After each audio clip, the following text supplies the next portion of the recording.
La Société nationale des Québécoises et des Québécois de la région de Thetford est heureuse de vous présenter cette émission.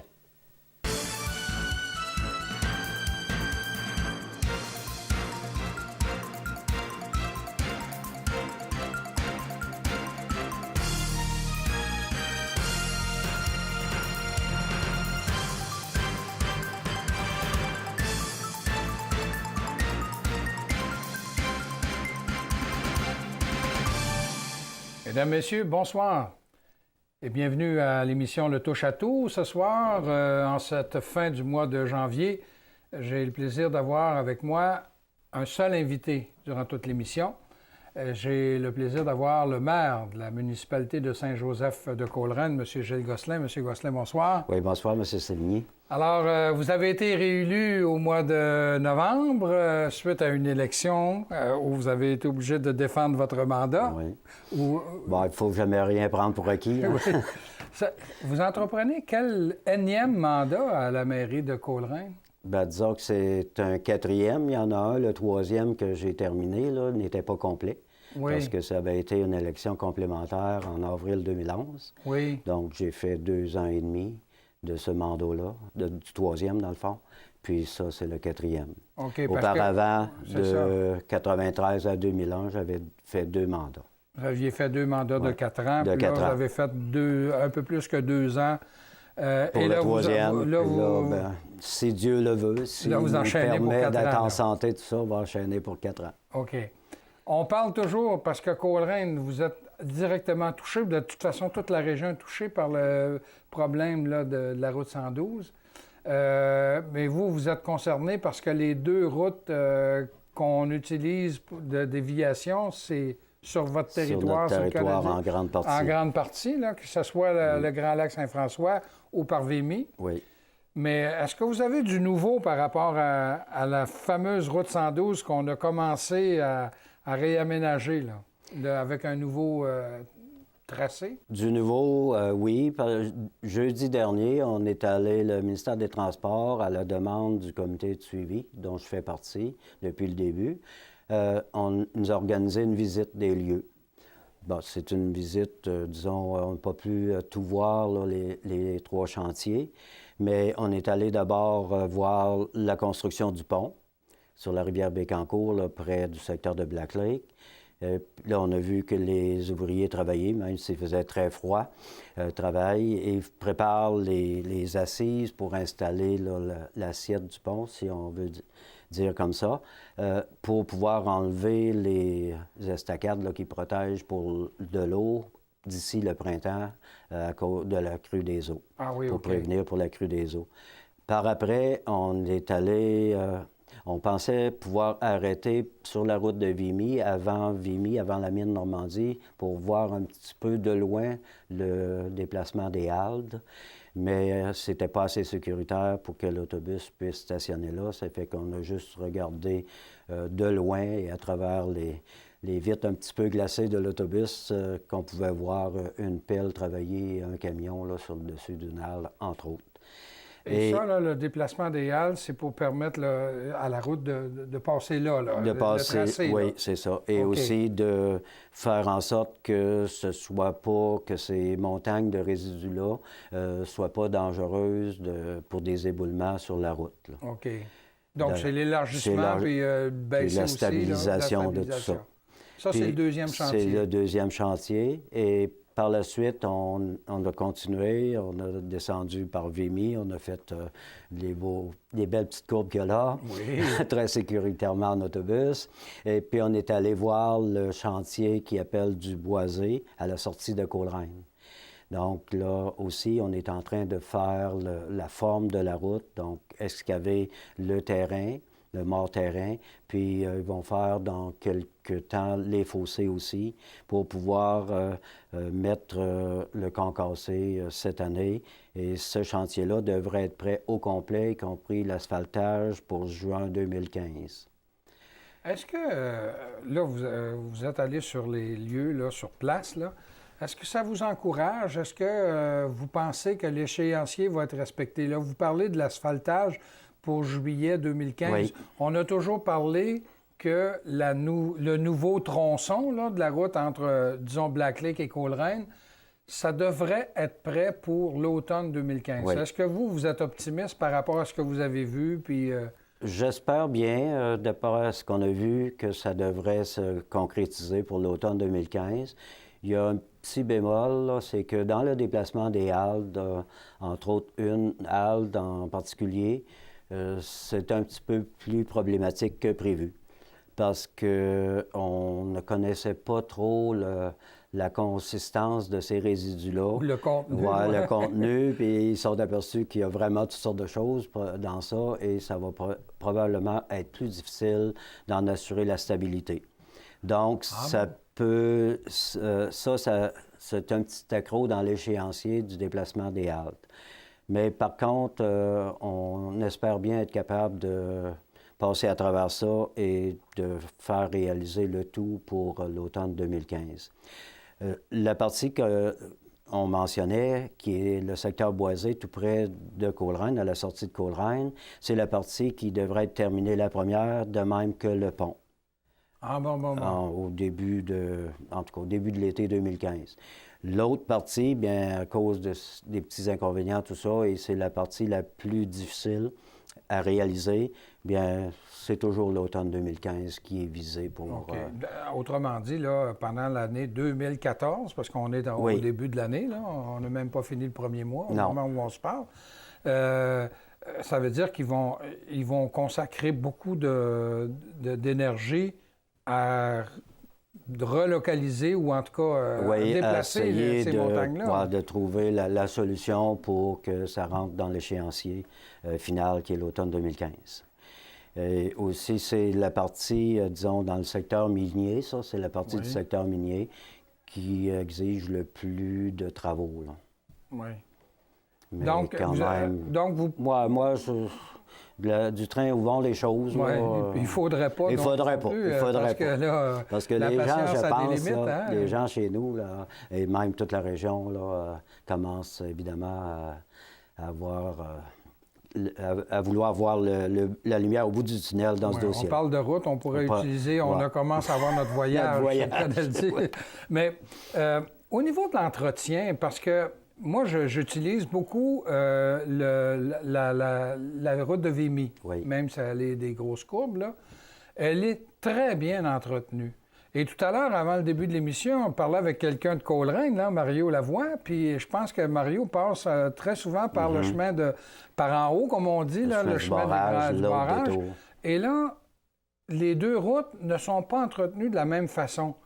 Puis vous disiez, ben c'est parce que la route de Vimy, elle a été reconnue comme étant la route principale. Hein? Oui, c'est une route de niveau provincial, c'est ça. Les routes 100, c'est des routes provinciales. Les routes 200, ce sont des routes disons, secondaires. Collectrices, là, plus secondaires. Et l'entretien l'hiver n'est pas la même sur ces routes-là. Non, les exigences du ministère des Transports pour l'entretien sont très différentes. Oui. Donc, pour une route comme ça, provinciale, comme la 112, c'est tout de suite, là, du moment qu'il y a un petit peu de neige, c'est de passer la charrue, mettre des abrasifs, tout ça, à la grandeur du pavage, tandis que pour les autres routes, comme le chemin du barrage, entre autres, bien, c'est de dégager le centre de la route. Je ne me rappelle pas exactement, là, de chaque côté de la ligne blanche, le centre, il y a une distance à dégager. C'est ça qui est l'exigence pour l'entretien.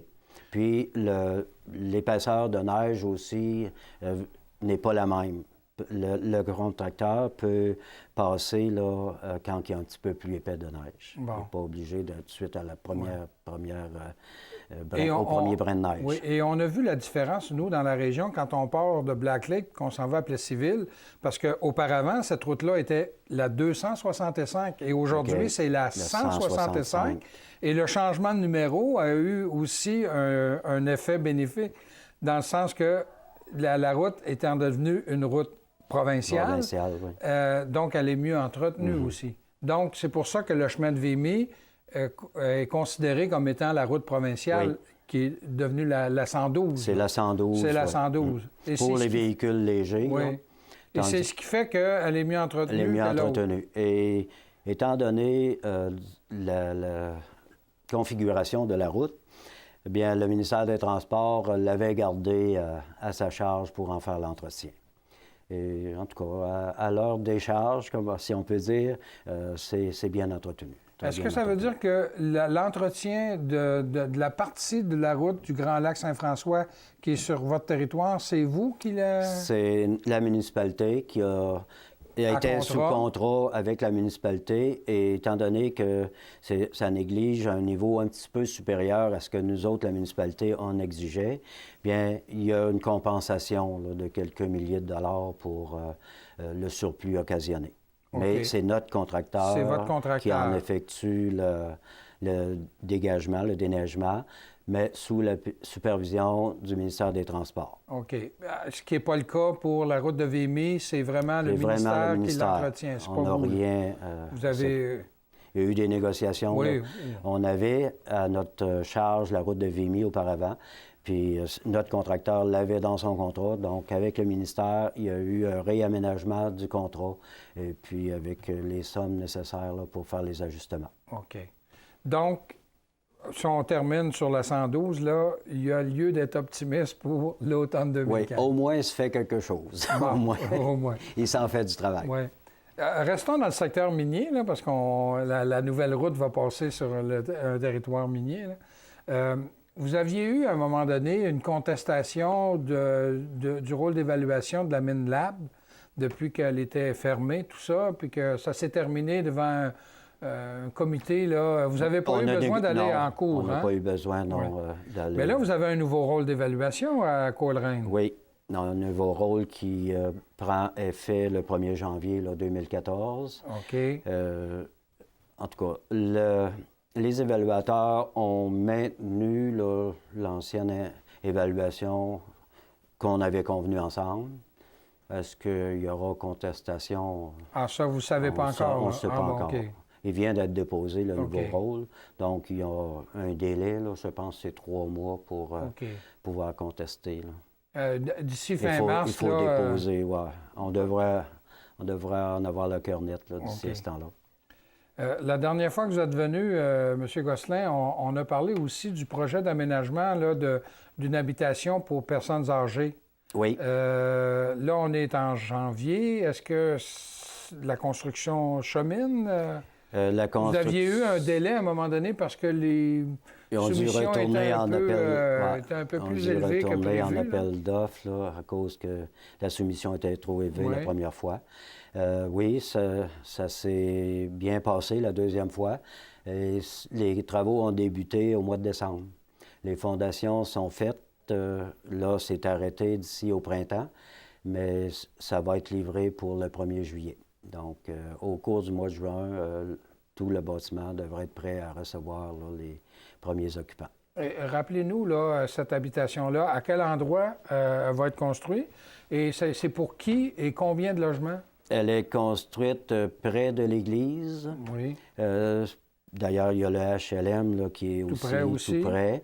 Et puis, c'est un 10 logements pour personnes de 70 ans et plus, autonomes ou en légère perte d'autonomie, et avec service de repas. Sur ces 10 logements, il y en a 5 qui vont être réservés pour les personnes les plus démunies, les moins nantis, et les 5 autres vont être ouverts, comme on dit, pour la plupart des gens.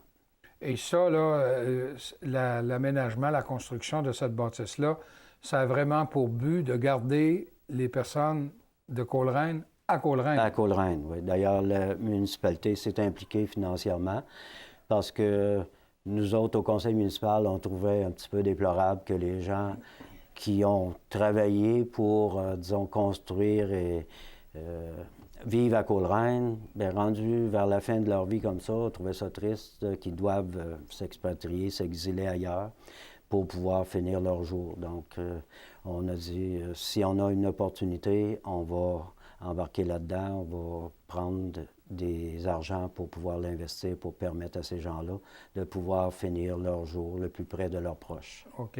Et là, vous dites qu'il va y avoir, dans cette bâtisse-là, le service de repas. Oui. Est-ce Oui. que c'est inclus, ça, dans la... Ça va être inclus dans le prix du logement. Ah, c'est inclus dans le prix du Il va y logement. avoir logement, temps et service de repas, un ajout pour ça, et c'est obligatoire. Ah, bon, OK. Il faut le prendre. OK. Ce qui n'existait pas, là, il y a comme un HLM, par exemple, Oui. bien, c'est juste le logement, il n'y a pas de service de repas. Donc, OK. Il n'y a pas de service de en rendu, commun, là. comme on dit, à un certain âge, des fois, on ne sent plus le goût de faire des repas. On ne veut plus vraiment le faire et on aimerait bien profiter d'un service comme ça. Et c'est afin de répondre à cette demande-là. OK. Et vous dites que ça, là, en juillet, ça va être vous allez prêt. procéder à l'ouverture là, On nous a assuré que ça serait prêt pour juillet. Parce qu'on sait que c'est la période de renouvellement des baux. Oui. Donc, pour que les gens puissent être prêts, avoir un endroit là, pour se fixer, comme on dit, pour la prochaine année. OK. Là, on est à la fin janvier 2014. Là. Est-ce que déjà qu'il y a des preneurs, des personnes intéressées? Bien, moi, d'après les dernières informations que j'ai eues des gens du comité, il semblerait que c'est complet dès l'ouverture. Bon, alors c'est une bonne nouvelle. Ce serait une bonne- Donc, très, ça très prouve la bonne nécessité, nouvelle. le Oui. besoin. Là. Mais ça avait été étudié aussi, le cas, et si ça n'avait pas été vraiment nécessaire, il n'aurait pas pu obtenir les subventions pour ça. Parce qu'il faut dire que c'est un montant assez important, là, 1 770 000. Oui. Donc, c'est à bien considérer. Ça répond vraiment à un besoin. Il y aurait même une liste d'attente, là. Il était obligé là, d'avoir... Ah, bien, c'est bien. Oui, c'est bien. Mais est-ce que cette habitation-là va être une propriété de la corporation municipale ou d'un organisme indépendant? D'un organisme indépendant. C'est piloté par le groupe Ressources techniques, là, oui. Mian, GRT, là, Oui. qui s'occupe là, de ces projets-là, et avec un comité local de bénévoles là, qui vont en assurer là, la coordination.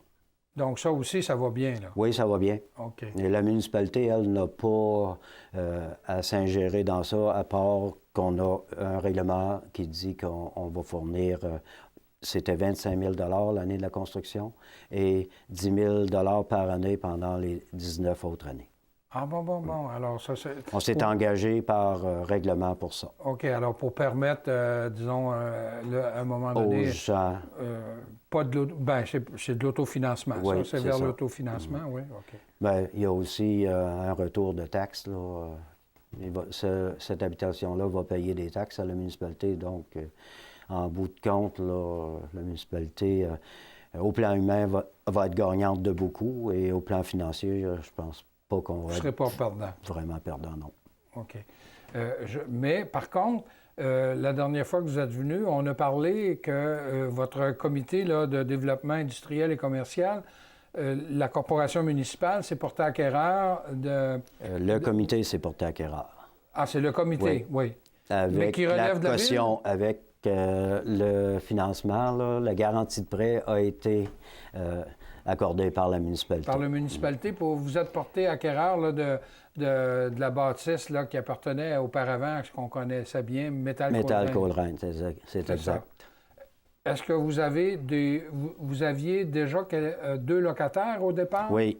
Avant qu'on en fasse l'acquisition, là, on avait préparé, comme on dit, toutes nos affaires pour être un peu sûr d'avoir un minimum de revenus pour pouvoir l'exploiter. On avait deux entreprises qui avaient été approchées.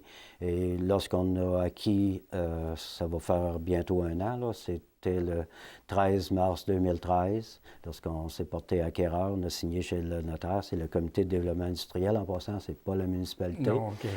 Puis, on avait 2 locataires fermes qui sont là. Ils sont encore là actuellement. Rappelez-nous, c'est qui? C'est l'entreprise Alumipro VR qui était localisée à Disraeli. Ils devaient quitter Disraeli. Ils devaient quitter leur local à Disraeli. Donc, nous autres, on les avait approchés. Au lieu d'aller se localiser ailleurs, puis on a décidé de venir chez nous. On en est bien contents. Et puis, il y avait l'entreprise Percotec qui, temporairement, était localisée là, depuis le début à l'Auberge des Monts. juste en face là, des Trois-Monts, la nouvelle Oui, auberge oui, qui a oui, été oui, oui, construite oui. là, et qui occupe l'espace. Ils ont pris tous les espaces Qu'est-ce qu'ils à font, bureau. Ils font des tests de sol, Ah, oui. en particulier. Oui, OK. Puis il y a combien d'employés dans les deux industries à peu près? Est-ce que vous êtes en mesure de... C'est pas énorme comme nombre d'employés pour le moment.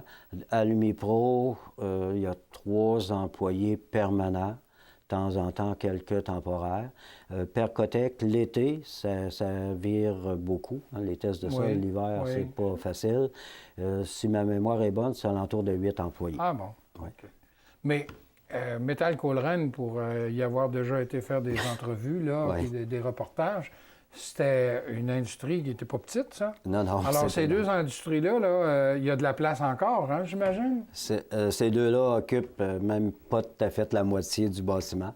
Donc, il nous reste au moins 10 000 pieds carrés. Là. Ah, mon Dieu, oui, hein? Deux qu'on pourrait diviser, que c'est prêt à être divisé en 2 grands locaux pour offrir à la location. Et est-ce que vous savez si le comité est en démarche pour remplir ces locaux? En démarche avec une entreprise. Ah oui? Ouais. Si ça pouvait se conclure, ce serait très, très intéressant parce que possiblement que cette entreprise-là prendrait le reste. Oh, Mais ouais. ça serait vraiment intéressant. En tout cas, on se croise les doigts, on est prêt à recevoir des entreprises chez nous, à Coleraine. On veut leur faciliter la tâche. OK. Le festival irlandais, est-ce que ça va revenir? Oui. Parce que, bon, mis à part la mauvaise température Mauvaise qu'il y avait eu, là, température. mais est-ce que ça revient, ça? Oui, ça revient. Le conseil municipal voulait organiser cette activité-là pour en faire un événement annuel. Donc, on ne lâche pas dès la première année, même si ça fut déficitaire la première année. On laissait encore pour au moins un an et peut-être 2, puis espérant que ça va lever plus que la première année. OK. Parce que je trouve que c'est une belle activité. Ça devrait rassembler là, des gens. On va diversifier un petit peu les activités offertes là, pour rejoindre le plus de gens possible. OK. Est-ce que ça va avoir lieu toujours vers la fin du mois de mai? Oui, la dernière fin de semaine de mai. La dernière fin de semaine de mai. Donc là, il n'y a pas à se tromper. Il n'y a c'est pas là. à se tromper, OK. c'est figé dans le béton. Vous nous aviez parlé aussi que en 2013, l'été 2013, grâce au pacte rural, dans le cadre de votre politique familiale, vous aviez offert un service, pas de garde, mais de Oui. camp de jour, quelque chose du les genre? deux, Là? les Ah, deux, les deux? services de garde et camps de jour. Pour les jeunes familles. les jeunes parce familles. que tantôt, on a parlé des personnes que vous voulez garder, les Oui, personnes les âgées. personnes Maintenant, âgées. les jeunes familles aussi, vous voulez les garder. Oui, on vous veut les attirer. qu'ils vieillissent eux autres Oui, aussi OK. pour prendre Alors la relève. là, vous avez débloqué des argents spécifiquement pour ça, parce que là, vous ne pouvez plus bénéficier de l'aide du pacte rural parce que c'est pas récurrent. Là. Ouais, OK. Oui, on a fait un gros effort là, dans la préparation du budget, environ 20 000 qu'on met pour cette activité-là, pour offrir aux jeunes familles un service de garde en même temps qu'un camp de jour, 5 jours semaine. Ouais. Donc, ça permet aux jeunes familles dont les deux travaillent la plupart du temps, en période de vacances spécialement, d'avoir un endroit où aller, un endroit sécuritaire, un endroit qui offre des activités variées pour aller laisser leurs enfants pour que les gens s'en occupent sur place. Ah, c'est rendu une nécessité parce Oui, que c'est une nécessité. les jeunes familles, les deux parents, la plupart du temps, travaillent. Donc, à un moment donné, les enfants, à la fin des classes, on ne peut pas les accrocher Ouais, ou on les à la met. corde à linge. Ou les met, c'est ça. Et là, c'est un service qui est, en tout cas, moi... Il est offert à un coût assez abordable. Ouais. Là. C'est pour ça que la municipalité, connaissant la situation économique, on sait que dans le secteur sud, la situation des familles, au point de vue économique, n'est pas des plus reluisantes. Là. OK. C'est pas des emplois grand revenu et on veut participer pour leur permettre là, de s'établir comme il faut et aussi d'avoir un excellent service. Ça, c'est en plus des autres installations de loisirs qu'on offre, les parcs, terrain de jeu, tout ça, terrain de tennis, piscine aussi au terrain de jeu. Donc, ceux qui vont au camp de jour, les jeunes, bien, peuvent profiter aussi de toutes ces installations-là. Bon. Il y a aussi une route que vous avez améliorée beaucoup. Là, on la voit moins parce que nous, on ne passe plus en avant, là, si on n'a pas besoin. C'est la route qui mène au lac Caribou puis au petit lac Saint-François. Oui. Là. La route du Maintenant, Rangis, qu'on appelle. les résidents de la région de Thetford, là, là, ils ont tout le grand détour de Vimy. Ils reviennent un peu sur le chemin de Coleraine, la 112 en sortant de Coleraine, et puis pour se rendre là. Mais vous l'avez améliorée, cette route-là. Oui, hein? C'est sûr que cette route-là était dans un état assez mauvais, il faut dire. Ça faisait plusieurs années, début des années 70, là, que ça avait été fait, l'asphalte là-dessus. Donc, à force de rapiécer, tout ça, vient à un moment donné que les fossés, il n'y a pas de bon drainage, tout ça, et on gaspille finalement de l'argent à vouloir retaper ça à chaque année. Oui. Donc, ça avait une fin et on l'a décidé l'an passé de mettre les sommes nécessaires. C'est tout près de 2 millions. Ah, c'est beaucoup. Oui. On a pu faire transférer, on avait 720 000 qui nous restait de la taxe d'assises. Normalement, ça, c'est pour des projets d'aqueduc, d'égouts, tout ça en priorité. Mais en démontrant la nécessité, on a pu le faire transférer, ce montant d'argent-là, pour l'utiliser pour refaire la route là, qui mène au Petit Lac et au lac Caribou. Et est-ce que les travaux sont entièrement terminés? Non. On a commencé assez tard. On voulait les faire complètement l'an passé, mais on était rendu vers la fin de septembre. Puis là, c'est pas vraiment le moment d'asphalter rendu à la fin de septembre. Et surtout, on a un procédé, c'est une sorte d'asphalte là, entre les deux, ni de l'asphalte de pauvre, comme on dit, ni de la vraie asphalte. Là. C'est un procédé avec une membrane, puis une couche d'asphalte. Donc, on ne nous conseillait pas non plus de le faire à cette époque-là de l'année. Et on a dit, oui, ça a bien de l'allure et ça va nous permettre, je pense, de vérifier si les corrections qu'on a apportées à la route, c'est correct. Si il survient d'autres problèmes d'ici ce printemps, par exemple, on va pouvoir tout de suite les corriger avant de procéder à la dernière étape qui est l'asphaltage. Ah bon, alors vous en êtes rendu là? Oui, ça va se faire. Là. On espère qu'à la Saint-Jean-Baptiste, ça va être prêt pour les vacanciers, là, pour la saison estivale. Bon. Bien, Monsieur le maire de la municipalité de Saint-Joseph de Coleraine, Monsieur Gilles Gosselin, je vous remercie beaucoup. Ah, ce fut un grand plaisir. Et vous, je vous invite à nous revenir la semaine prochaine.